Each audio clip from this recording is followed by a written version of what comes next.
میں نے کہا میری بات اچھی طرح سنی نہیں یا سمجھی نہیں. میں نے کہا کہ روایت یہ ہے کہ حضور نے فرمایا کہ اول جیش من امتی یغزون مدینۃ قیصر مغفور لہم، کہ سب سے پہلا لشکر جو ہے وہ مدینہ قیصر کے اوپر جو حملہ کرے گا اس کی مغفرت ہو جائے گی. یہ الفاظ ہیں بخاری کی روایت کے. اب جلدی سے، اچھا جب اللہ کے نبی نے کہہ دیا کہ ان کی مغفرت ہو گئی تو فاسق فاجر کیوں کہتا ہے؟ میں نے کہا کہ یہاں تو جو ہے وہ یزید کا کہیں لفظ بھی نہیں ہے کہ یزید کا نام لے کے اللہ کے نبی نے جنتی کہا. اب ایک حدیث میں ہے من قال لا الہ الا اللہ دخل الجنہ، کہ جو کلمہ پڑھ لے وہ جنت میں داخل ہوگا. اس کا مطلب یہ تو نہیں کلمہ پڑھ کے چوریاں کرے، ڈاکے مارے، سب کچھ جو ہے وہ اس کے لیے جائز ہو جائے. اب شاہ ولی اللہ صاحب رحمۃ اللہ علیہ نے اسی حدیث کے جو شروع میں تراجم ہیں جلد اول کے اندر، اس میں لکھا ہے کہ بعض لوگ اس حدیث سے یزید کی نجات پر استدلال کرتے ہیں کیونکہ وہ بھی اس لشکر کے اندر شامل تھا، بلکہ اس لشکر کا سپہ سالار تھا. لیکن حضرت شاہ صاحب فرماتے ہیں کہ یہ استدلال صحیح نہیں. اسی طرح یہ مسئلہ بھی یزید کے بارے میں یاد رکھو کہ یزید کے بارے میں بہت سے لوگ تو اس کو کافر تک کہتے ہیں. امام احمد بن حنبل رحمۃ اللہ علیہ اس کو کافر کہتے ہیں. تفسیر مظہری کے اندر فَهَلْ عَصَيْتُمْ إِن تَوَلَّيْتُمْ أَن تُفْسِدُوا فِي الْأَرْضِ وَتُقَطِّعُوا أَرْحَامَكُمْ کے تحت جو ہے وہ ان کا قول مولانا ثناء اللہ صاحب پانی پتی نور اللہ مرقدہ نے نقل کیا ہے کہ ان کے صاحبزادے نے امام احمد بن حنبل رحمۃ اللہ علیہ سے ایک دن کہا کہ کچھ لوگ ہمیں کہتے ہیں کہ تم یزید کے حامی ہو. تو امام احمد بن حنبل رحمۃ اللہ علیہ انہوں نے فرمایا بھئی یزید کی حمایت کون کر سکتا ہے جس پہ خدا نے قرآن کے اندر لعنت کی ہے.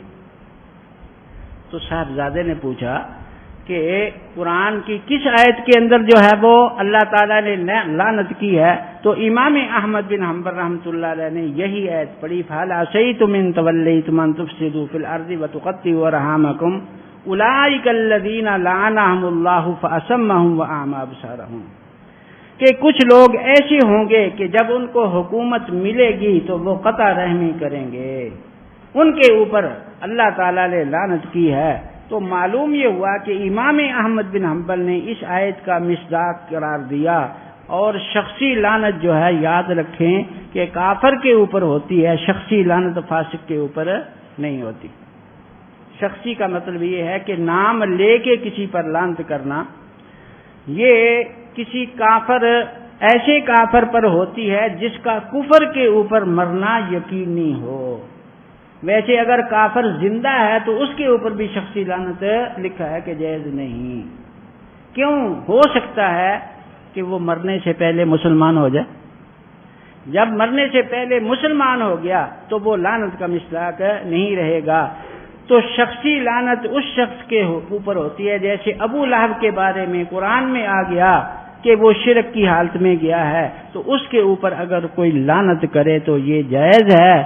اور جس کا خاتمہ کفر کے اوپر یقینی نہیں ہے اس کے اوپر لعنت کرنا جو ہے وہ جائز نہیں ہے. یہ اہل سنت والجماعت کا عقیدہ ہے. تو امام احمد بن حنبل رحمۃ اللہ علیہ نے اس سے جو استدلال کیا وہ کیوں کیا؟ ویسے ہمارا تو یہ عقیدہ نہیں لعنت کا، ہمارے بزرگ یہی کہتے ہیں کہ فاسق فاجر ہے، اس کو لعنتی نہ کہو. حضرت گنگوہی رحمۃ اللہ علیہ فرماتے ہیں کہ پہلے تو وہ جو ہے وہ صالح تھا، نیک تھا، لیکن ایسے اس نے افعال کیے جو قابل لعنت ہیں، تاریخ کی روایتوں میں آتے ہیں، لیکن وہ روایات تاریخی ہیں. اگر واقعی وہ روایت صحیح ہیں تو واقعی وہ لعنت کے قابل ہے، اگر وہ روایات صحیح نہیں تو پھر لعنت کے قابل نہیں ہے. وہ افعال کیا کیے کہ حضرت حسین رضی اللہ تعالی عنہ کو شہید کروایا، اسی طرح مکے پہ چڑھائی کی، مدینے کے اوپر چڑھائی کی، بہت سے صحابہ کرام کو جو ہے وہ شہید اس نے کرایا.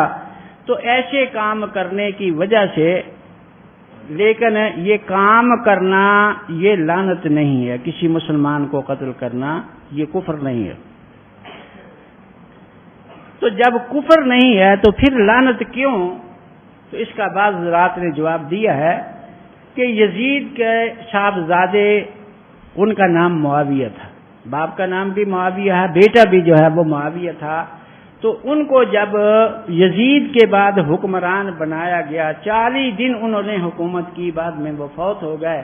جب حاکم بنایا تو یہ الصواعق المحرقہ کے اندر بھی ابن حجر مکی رحمۃ اللہ علیہ نے ان کا خطبہ نقل کیا ہے، اور اسی طرح یہ تاریخ طبری وغیرہ کے اندر بھی ہے، اس نے کہا کہ بھئی میں اس حکومت کو قبول نہیں کرتا، اپنی طرف لے جا، اور کہا کہ اس حکومت کی وجہ سے میرے باپ نے جو کام کیے ہیں وہ اب جواب دہ ہو رہا ہوگا۔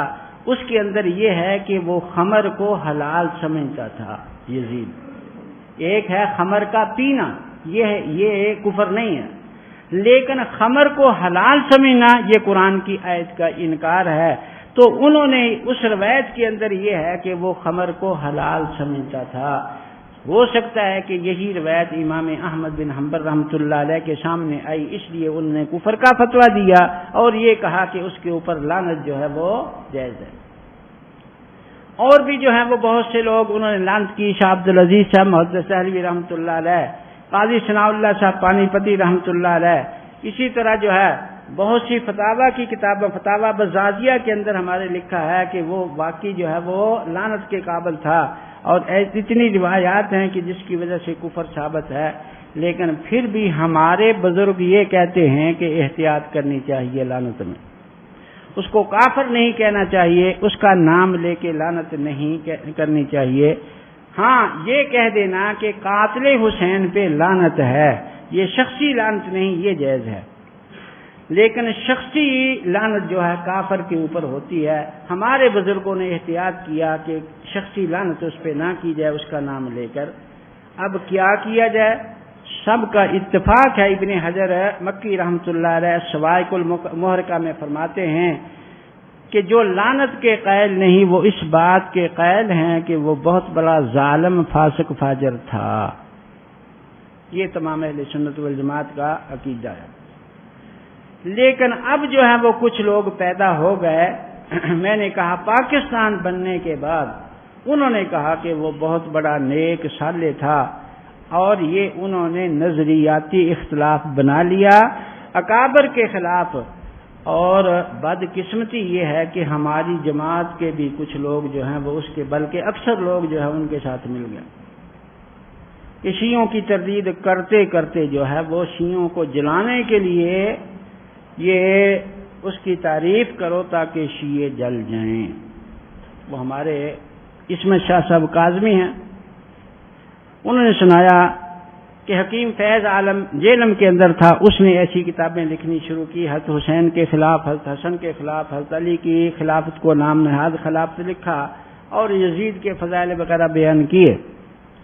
فرماتے ہیں کہ میں وہاں جیلم گیا تو میں نے اس کو کہا، بیمار تھا، میں نے کہا کہ یہ تو نے کیا نیا کام شروع کر دیا،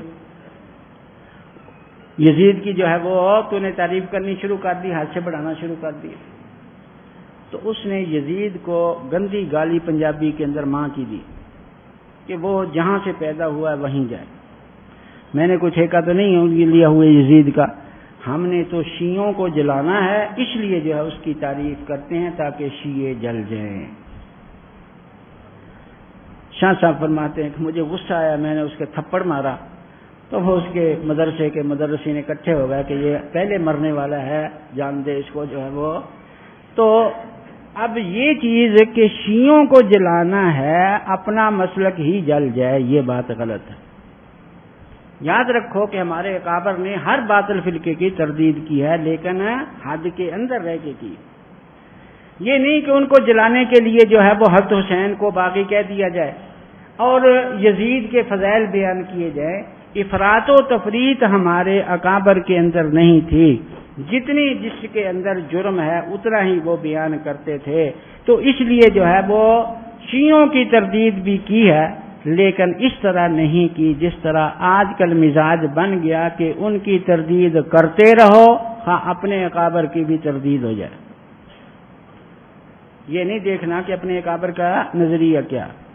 اور یہی وجہ ہے کہ جن کا یہ نظریہ بنا اب وہ برملا کہہ رہے ہیں کہ قاسم نانوتوی اور گنگوہی وغیرہ شیعوں سے متاثر تھے، یا انہوں نے جو ہے وہ تاریخ کا مطالعہ نہیں کیا، انہوں نے جو ہے وہ حدیث کا ہی مطالعہ کیا. اکابر سے بدگمانی بلکہ بد زبانی جو ہے وہ ان کا شعار بن چکا ہے. ایک شخص مجھ سے بات کرنے لگا اسی موضوع پہ، کہتا ہے کہ تم جو ہے وہ مولانا قاسم نانوتوی کو اور مولانا گنگوہی کو اور عطا اللہ شاہ صاحب کو پیش کرتے ہو، ہم صحابہ کے مقابلے میں ان بزرگوں کو نہیں مانتے. بزرگ ہیں ہمارے حضرت نانوتوی، حضرت گنگوہی، حضرت سید عطا اللہ شاہ صاحب بخاری، لیکن ہم صحابہ کے مقابلے میں ان کو نہیں مانتے. میں نے کہا جناب آج تک تو ہم نے یہ اپنے اکابر سے سنا تھا کہ حضرت نانوتوی، حضرت گنگوہی اور ہمارے ان بزرگوں نے صحابہ کی محبت ہمیں دی ہے. آج پتہ چلا کہ یہ صحابہ کا مقابلہ کرتے رہے حضرت نانوتوی.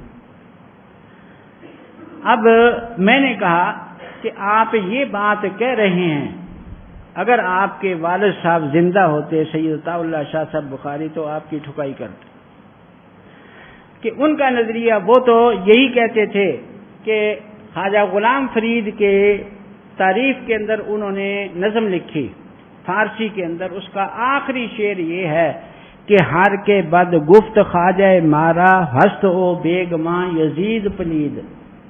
کہتے ہیں کہ جو خواجہ غلام فرید کو برا کہتا ہے وہ یزید پلید ہے. میں نے کہا وہ تو جو ہے وہ پلید کہہ رہے ہیں اور تم نے ٹھیکہ لے لیا ہے اس کی صفائی کا. جب یہ کہا تو کہنے لگے ابا جی کون سے عالم تھے، وہ بھی تو واعظ ہی تھے، ان کی تحقیق نہیں. میں نے کہا ماشاءاللہ آپ ان سے زیادہ محقق پیدا ہو گئے. حدیث پاک میں آتا ہے کہ انتلد الامۃ ربتہا، کہ قیامت کی نشانیوں میں یہ ہے کہ اولاد والدین کی تربیت کرے گی کہ ان کو عقل ہی نہیں تھی. ماں کو عقل نہیں، باپ کو عقل نہیں، تو یہ بھی جو ہے وہ قیامت کی نشانی ہے کہ بڑے حضرات کو علم نہیں ہوا، اب آپ کو علم ہو گیا. تو خیر یہ عرض کر رہا تھا کہ ہم یہاں جو ہے وہ فاسق ہی کہتے ہیں اور جائر ہی کہتے ہیں. اب اس موضوع کے متعلق بہت سے جو ہیں وہ مسائل ہیں. ایک مشاجرات صحابہ بھی ہیں، مسئلہ لمبا ہو جائے گا. بہرحال یزید کے بارے میں یہی ہے. ایک جگہ ایک تقریر میں وہی صاحب اکٹھے ہوگا میرے ساتھ. تقریر کے بعد ماچھی وال ہے ضلع بہاڑی کے اندر، 4 چک میں تقریر تھی. تو قاری اسلم صاحب انہوں نے کہا کہ روٹی جو ہے وہ میرے پاس وہاں ماچھی وال مدرسے میں کھانی. اب وہاں میں انتظار میں کھڑا تھا کہ کوئی رکشہ وغیرہ آ جائے. تو ایک طالب علم آیا. پہلے تو قاری اسلم صاحب کہنے لگے کہ شاہ صاحب کے پاس گاڑی ہے، بیٹھ جائیں ان کے ساتھ. میں نے کہا کہ آپ کا جلسہ صحیح ہو گیا ہے، کوئی گڑبڑ نہیں ہوئی، اتنا ہی غنیمت سمجھو کہ ان کا جو ہے وہ دماغ الٹا نہیں ہوا. اب مجھے وہاں بڑھاؤ گے تو کچھ نہ کچھ اور نہ بات ہو جائے. کہنے لگے جی نہیں ہوتی. میں نے کہا نہیں آپ کو معلوم نہیں ہے. بعد میں ایک طالب علم آ گیا، جی وہ گاڑی میں آ جائیں چلے. دوسرا آ گیا، شاہ جی کہتے ہیں آ جاؤ جی گاڑی میں بیٹھ جاؤ. میں نے سوچا کہ آج شاید مزاج کچھ نرم ہے. میں چلے گیا، ایک پاؤں جو ہے میں نے اندر رکھا، دوسرا باہر تھا. مجھے کہنے لگے بیٹھ جا تو میرے کو ڈر نہ، میں تینوں کچھ نہیں کہندا، تو خیر المدار سے بیٹھ کے مینوں کافر کہندا رہیا کر، تے میری تے دعا یہ ہے کہ تیرا خدا ایمان تے خاتمہ کرے. اب جب یہ بات کہی تو میں نے کہا شاہ جی ادھر تو آپ کربلا کی تحقیق کر رہے ہیں صدیوں پرانے اور بہت دور کی، اور خیر المدارس آپ سے اتنا دور نہیں ہے جتنا کربلا دور ہے. آپ کو کس نے بتایا ہے، کہا ہے کہ میں آپ کو کافر کہتا ہوں؟ وہ راوی بتاؤ میں نے تو آج تک اس یزید کو بھی کافر نہیں کہا جس کی آپ وکالت کر رہے ہیں، تو آپ کو کس نے بتایا کہ میں آپ کو کافر کہتا ہوں؟ جب یہ کہا تو کہنے لگے اچھا پھر کیا کہتا ہے اس کو؟ میں نے کہا اس کو فاسق فاجر کہتا ہوں۔ کہنے لگے توبہ توبہ توبہ توبہ توبہ توبہ، اللہ کے نبی نے جس کو جنتی کہا ہو تو اس کو فاسق فاجر کہتا ہے؟ میں نے کہا توبہ توبہ، اللہ کے نبی پہ بہتان لگا دیا، کہاں اللہ کے نبی نے اس کو جنتی کہا؟ تو کہنے لگے بخاری شریف میں روایت ہے کہ وہ لشکر جو ہے وہ جو قیصر روم کے شہر پہ حملہ کرے گا جو ہے وہ مدینہ قیصر کے اوپر جو ہے وہ جنتی ہوگا۔ میں نے کہا بالکل غلط بات ہے، بخاری میں وہ روایت نہیں ہے جو آپ کہہ رہے ہیں کہ جنتی ہے۔ جب یہ کہا تو اب ذرا ٹھنڈے سے ہو کہ مجھے کہتے ہیں اچھا وہ روایت سنا کیا ہے؟ کیوں؟ اس لیے کہ اس استدلال کے اندر جہاد کے اندر شرکت کو گناہوں کا کفارہ قرار دیا گیا ہے کہ جو مدینہ قیصر پہ لشکر حملہ کرے گا اس کے گناہ معاف ہو جائیں گے، اور کفارے کی شان یہ ہے کہ پچھلے گناہ معاف ہوتے ہیں، اگلے گناہ معاف نہیں ہوتے۔ اور یہ لشکر جو ہے وہ کب گیا؟ ایک روایت ہے کہ 51 ہجری میں، دوسرا یہ کہ 53 میں وہ لشکر گیا جس میں وہ تھا، تو 53 سے پہلے گناہ اس کے معاف ہو گئے، جو بعد میں کیے وہ معاف نہیں ہوئے، اور اس نے برے کرتوت جو ہے وہ 61 کے بعد کیے ہیں۔ حضرت حسین شہید جو ہمیں 61 کے اندر ہوئے، اور اسی طرح مدینے اور مکے کے اندر جو چڑھائی کی ہے یہ اس کے بعد کی ہے۔ کفارے کی شان یہ ہے کہ پہلے گناہ تو معاف ہوتے ہیں، کفارے کے بعد والے گناہ معاف نہیں ہوتے۔ اگر کسی آدمی نے رمضان کا روزہ توڑ دیا ہے تو کہتے ہیں کہ کفارہ دو، تو کفارے سے پچھلے روزے کا کفارہ ہوگا یا آگے بھی توڑتا رہے؟ پچھلے کا ہوگا۔ تو شاہ صاحب فرماتے ہیں کہ یہ جو کفارہ بنتا ہے گناہوں کا، یہ پچھلے گناہوں کا بنتا ہے کہ جو اس غزوے میں شریک ہوگا اس کے پچھلے گناہ معاف کر دیے جائیں گے۔ اور اس نے جو حضرت حسین کو شہید کرایا اور باقی ظلم کیے ہیں وہ بعد کے اندر کیے ہیں، ان کا یہاں ذکر ہی نہیں۔ فرمایا کہ ہاں اگر یہاں الفاظ حدیث میں یہ ہوتے کہ مغفور لہ الی یوم القیامہ، کہ قیامت تک کے گناہ ان کے معاف کر دیے جائیں گے، تو پھر تو استدلال کوئی کر سکتا تھا۔ لیکن جب یہ الفاظ یہاں نہیں الی یوم القیامہ کے، تو پھر یزید کی نجات کے اوپر استدلال کرنا جائز نہیں ہے۔ اس کے بعد فرماتے ہیں کہ اس نے جو برے گناہ کیے ہیں بعد کے اندر، کہ اصرار علی شرب الخمر، خمر ولیتی شراب کو کہتے ہیں، انگوری شراب کو، کہ خمر کے صرف پیتا نہیں تھا بلکہ اصرار کر کے پیتا تھا۔ وقتل الحسین، اور حضرت حسین کو اس نے قتل کرایا، اور مدینے کے اوپر جو ہے وہ چڑھائی کی۔ یہ گناہ بعد والے انہوں نے ذکر کیے۔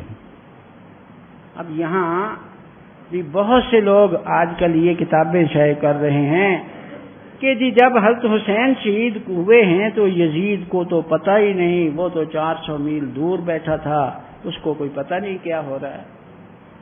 بالکل یہ بات غلط ہے۔ یزید کا قاتل کہنے والے صحابہ ہیں۔ حضرت ابن عباس رضی اللہ عنہ کی روایت کامل ابن اسیر کے اندر ہے کہ یزید کے خلاف حضرت عبداللہ ابن زبیر نے جب بیعت لینی شروع کی مکے کے اندر، تو حضرت عبداللہ ابن زبیر نے حضرت ابن عباس کو بھی یہ دعوت دی کہ میری بیعت کر لو، لیکن حضرت ابن عباس نے بیعت نہیں کی۔ یزید کو جب پتہ چلا تو یزید نے شکریہ کا خط حضرت ابن عباس کو لکھا کہ آپ نے میری رشتہ داری کا خیال کیا ہے، اور حضرت عبداللہ ابن زبیر کے بارے میں ملحد لکھا ہے اس نے کہ اس ملحد کی بات تو نے نہیں مانی، حالانکہ ابن زبیر صحابی ہیں اور یہ یزید ان کو ملحد کہہ رہا ہے۔ تو شکریہ میں ادا کرتا ہوں، حضرت ابن عباس کو کہا آئندہ بھی اس رشتہ داری کا تو خیال کرے گا بلکہ باقی جو مکے میں آنے والے لوگ ہیں جن کو جو ہے وہ اپنے ساتھ ملانا چاہتا ہے، بیعت کروانا چاہتا ہے، مجھے امید ہے کہ آپ ان کو بھی روکیں گے کہ وہ ابن زبیر کی بیعت نہ کرے۔ جب یہ خط حضرت ابن عباس کو پہنچا تو حضرت ابن عباس کا جواب جو ہے وہ بہت لمبا ہے، جس کا خلاصہ یہ ہے، انہوں نے جواب لکھا کہ اے شخص، تو یہ سمجھتا ہے کہ میں نے ابن زبیر کی بیعت تیری وجہ سے نہیں کی اور تو میرا شکریہ ادا کرتا ہے، مجھے تیرے شکریہ کی ضرورت نہیں ہے۔ تو وہی شخص ہے کہ تو نے ہمارے اوپر مظالم ڈھائے ہیں اور حضور کے نواسے کو تو نے شہید کر دیا ہے۔ اب وہاں بالکل قتل حسین کا لفظ ہے، حضرت ابن عباس صحابی کہہ رہے ہیں یزید کو کہ تو نے جو ہے وہ قتل کرایا۔ جب صحابی یہ کہہ رہے ہیں کہ وہ قتل کے اندر شریک ہے، ایک کسی صحابی کی صفائی نہیں ہے جس نے کہا ہو کہ یہ قتل کے اندر شریک نہیں۔ آج کل نام یہ لے رہے ہیں کہ ہم صحابہ کے مقابلے میں نہیں مانتے، حالانکہ صحابہ کی بات تو اکابر نے مانی ہے، انہوں نے تو مانی نہیں۔ تو ایک صحابی بھی یہ نہیں کہتا، بلکہ یہ قتل حسین کا انہوں نے الزام لگایا اور اس خط کے اندر یہ کہا کہ ہمیں تو نظر آ رہا ہے کہ ہماری گردنیں بھی تو کاٹے گا اور ہم اس انتظار میں ہیں کہ ہمیں اللہ موقع دے، ہم حضرت حسین کے خون کا تجھ سے بدلہ لیں۔ تو یہ اس خط کے اندر لکھا۔ معلوم یہ ہوا کہ حضرت ابن عباس بھی اس کو جو ہے وہ قاتل حسین کہہ رہے ہیں، صحابی ان کی بات مان لینی چاہیے۔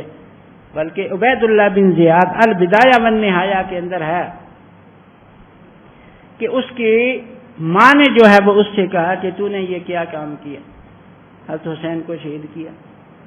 تو اس نے یہ کہا کہ یہ جو ہے وہ میں نے یہ مجبور ہو کے کیا۔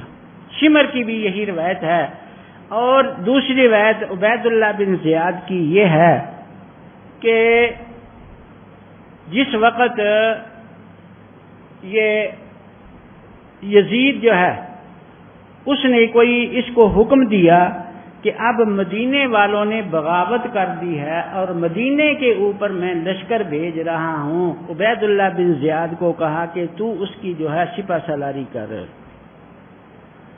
تو عبید اللہ بن زیاد نے کہا کہ میں ایک گناہ کر کے منہ کالا کر چکا ہوں تیری کہنے کی وجہ سے کہ حضور کے نواسے کو شہید کر دیا، اب میں حضور کے شہر کے اوپر بھی تیرے کہنے کی وجہ سے حملہ کروں، میں یہ دو گناہ نہیں اپنے سر لینا چاہتا، ایک گناہ میں لے چکا ہوں۔ تو عبید اللہ بن زیاد جو گورنر ہے وہ خود یہ کہہ رہا ہے کہ تیرے کہنے کی وجہ سے جو ہے میں نے کیا۔ آج 15ویں صدی کے لوگ کہتے ہیں کہ جی اس کو پتہ ہی نہیں تھا، تو یہ مدعی سست گواہ چست والا معاملہ ہے کہ وہ تو اس وقت سارے یہی کہتے رہے، شاہ ولی اللہ صاحب بھی قتل حسین کا اسی کے ذمے وہ گناہ ڈال رہے ہیں، لیکن اب انہوں نے صفائی دینی شروع کر دی۔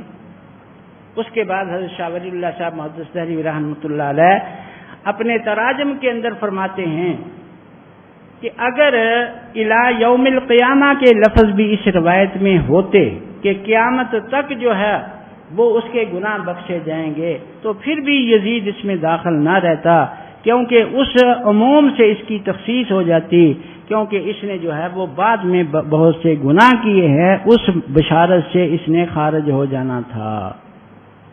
تو اب شاہ ولی اللہ صاحب نے یہ اس کا جواب دیا۔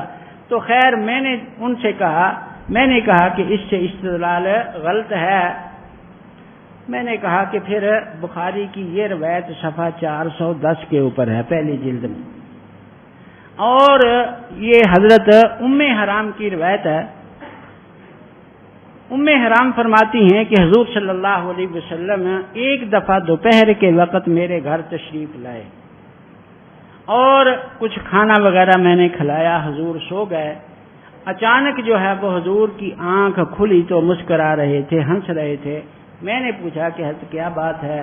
تو حضور نے فرمایا کہ میں نے اپنی امت کا ایک لشکر دیکھا ہے کہ سمندر کے اوپر ایسے تختوں کے اوپر بیٹھا ہے جیسے بادشاہ تختوں کے اوپر بیٹھے ہیں، کہیں جہاد کے لیے جا رہے ہیں۔ قد اوجبوا، اس لشکر نے جنت واجب کر لی۔ یہ کہا تو حضرت ام حرام فرماتی ہیں کہ میں نے عرض کیا کہ حضرت دعا کریں کہ میں اس لشکر کے اندر شریک ہوں. حضور نے فرمایا کہ تو اس لشکر میں شریک ہوگی. اس کے بعد حضور پھر سو گئے. سونے کے بعد حضرت ام حرام فرماتی ہیں پھر مسکراتے ہوئے بیدار ہوئے. میں نے پوچھا کہ حضرت اب کیسے خوشی کے آثار ہیں؟ تو حضور نے فرمایا کہ اول جیش من امتی یغزون مدینۃ قیصر مغفور لہم، کہ سب سے پہلے جو قیصر کے شہر کے اوپر حملہ کرے گا لشکر اس کی مغفرت ہو جائے گی. حضرت ام حرام فرماتی ہیں کہ دعا کریں کہ اے اللہ کے نبی میں اس لشکر میں شریک ہوں. حضور نے فرمایا نہیں تو اس میں نہیں ہوگی، تو پہلے میں ہوگی. اب یہ روایت ہے بخاری شریف کی. امام بخاری رحمۃ اللہ علیہ نے یہ روایت تقریباً 7 جگہ نقل کی ہے. 6 جگہ جو ہے پہلی جلد کے اندر ہے کتاب الجہاد کے اندر، اور دوسری جلد کے اندر بھی ایک جگہ ہے. لیکن ان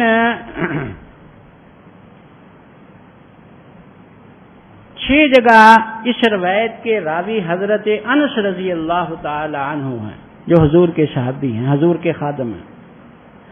اور یہ جو صفحہ نمبر 110 اور 9 کی روایت ہے اس کے راوی عمیر بن اسود انسی ہیں.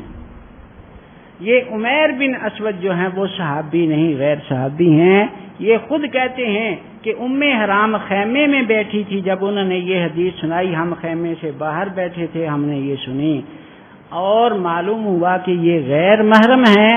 اور حضرت انس رضی اللہ تعالیٰ عنہ حضرت ام حرام کے بھانجے ہیں، محرم ہیں. اور جتنا بھانجا تحقیق کر سکتا ہے غیر محرم اتنی تحقیق نہیں کر سکتا.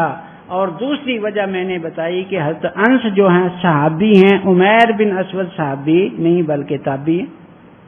اب لوگوں کو کیا کہتے ہیں کہ ہم صحابہ کے مقابلے میں غیر صحابی کو نہیں مانتے. میں نے ان سے کہا کہ حضرت جی یہ آپ روایت جو پیش کر رہے ہیں یہ تو غیر صحابی کی ہے. 6 جگہ بخاری کے اندر جو حضرت انس رضی اللہ تعالیٰ کی روایت کے الفاظ ہیں وہ ذکر کر دو، کیونکہ ان کے اندر یہ الفاظ نہیں مغفور لہم کے، ان کے اندر وہی ہے کہ فقال مثل ذالک کے پہلے کی طرح کہا. اب آپ کو جو ہے عمیر بن اسود کی روایت تو پسند آ گئی جو صحابی نہیں ہے، اور جو 6 جگہ صحابی کی روایت امام بخاری نے نقل کی ہے وہ کیوں نہیں پسند آئی؟ جب یہ کہا تو مجھے کہنے لگے اچھا تو نے غیر مقلدوں کی طرح جو ہے وہ بخاری کی روایتوں پہ بھی جرح شروع کر دی. میں نے کہا کہ میں نے جرح نہیں شروع کی، میں جو 6 روایتیں پیش کر رہا ہوں وہ بھی بخاری کی ہیں. میں وجہ ترجیح بیان کر رہا ہوں کہ وجہ ترجیح اگر صحابی کو دینی ہے تو پھر وہی الفاظ نقل کرو جو دوسری 6 روایتوں کے اندر ہے. اس روایت کے الفاظ جو ہیں یہ وجہ ترجیح نہیں بن سکتے. خیر اس کے بعد وہ خاموش ہو گئے. وہاں ماچھی وال وہاں پہنچ گئے. قاری اسلم صاحب نے کہا کہ یہاں کھانا ہے، تو اس کو غصے میں کہتے میں نہیں تیرا کھانا کھاتا، میں آگے جا کے کھاؤں گا. وہاں سے جا کے سنا بھیڑ جا کے کھانا کھایا. تو خیر عرض کرنے کا مقصد یہ ہے کہ یہ ایک نظریاتی اختلاف چلا اور قرآن و حدیث کا مفہوم بگاڑ کر یزید کی جو ہے وہ فضیلت تلاش کرنی شروع کر دی. یہ ہمارے اکابر کا مسلک نہیں ہے. اکابرین دیوبند اس کو فاسق فاجر کہتے ہیں. حضرت نانوتوی جہاں لکھتے ہیں یزید پلید کا لفظ لکھتے ہیں اور کہیں خبیث کا لفظ لکھتے ہیں، تو اس لیے جو ہے وہ یہ کہنا کہ وہ صالح تھا یہ بات بالکل غلط ہے. اور میں نے یہ آیت جو ہے وہ بھی پیش کر دی کہ اس آیت سے امام احمد بن حنبل رحمۃ اللہ علیہ استدلال کرتے تھے یزید کے فاسق فاجر ہونے کے اوپر. بلکہ البدایہ والنہایہ کے اندر ایک روایت ہے کہ حضرت ابو سعید خدری رضی اللہ تعالی عنہ جب حرہ کا واقعہ پیش آیا ہے تو ان دنوں میں قرآن کی آیت فخالف من بعدہم خلف اضاعوا الصلاۃ واتبعوا الشہوات فسوف یلقون غیا، اس آیت کو اس طرح پڑھا کرتے تھے کہ فخالف من بعدہم بعد 60 خلف اضاعوا الصلاۃ، کہ 60 ہجری کے بعد ایسے نااہل خلیفہ ہوں گے کہ وہ جو ہیں خلف اضاعوا الصلاۃ کے نمازوں کو ضائع کریں گے. اور واتبعوا الشہوات، شہوات کے پیچھے لگیں گے، فسوف یلقون غیا، وہ جو ہے جہنم کی غی نامی وادی کے اندر ان کو گرایا جائے گا۔ تو حضرت ابو سعید خدری اس کا مصداق اسی کو بناتے تھے کہ 60 سال کے بعد اور 60 کے بعد جو ہے یزید خلیفہ بنا ہے، تو وہ بھی اسی کا مصداق اس کو سمجھا کرتے تھے۔ تو اس لیے اکابر نے یہ صفائی نہیں دی۔ اور جو دوسری انا اعطیناک الکوثر والی میں نے آخری انا شانئک هو الابتر پڑھی ہے، حضرت خواجہ پارسا رحمۃ اللہ علیہ، یہ حضرت مجدد صاحب رحمۃ اللہ علیہ کے سلسلے کے بزرگ ہیں، ان کے بارے میں ان کے ملفوظات کے اندر یہ ہے کہ وہ یہ آیت پڑھتے تھے کہ ان شانئک هو الابتر، کہ اللہ تعالیٰ اس آیت کے اندر کہتے ہیں کہ اے پیغمبر آپ کا دشمن جو ہے وہ دم کٹا ہو جائے گا۔ جب کافروں مشرکوں نے یہ کہا کہ حضور کے صاحبزادے فوت ہو گئے ہیں، اب ان کا جو ہے وہ پیچھے نام لینے والا نہیں رہے گا، یہ ابتر ہو گئے، تو اللہ نے جواب دیا ان شانئک هو الابتر۔ خواجہ محمد پارسا رحمۃ اللہ علیہ وہ یہ فرماتے تھے کہ اس کے اندر جو ہے وہ یزید بھی اس کا مصداق ہے۔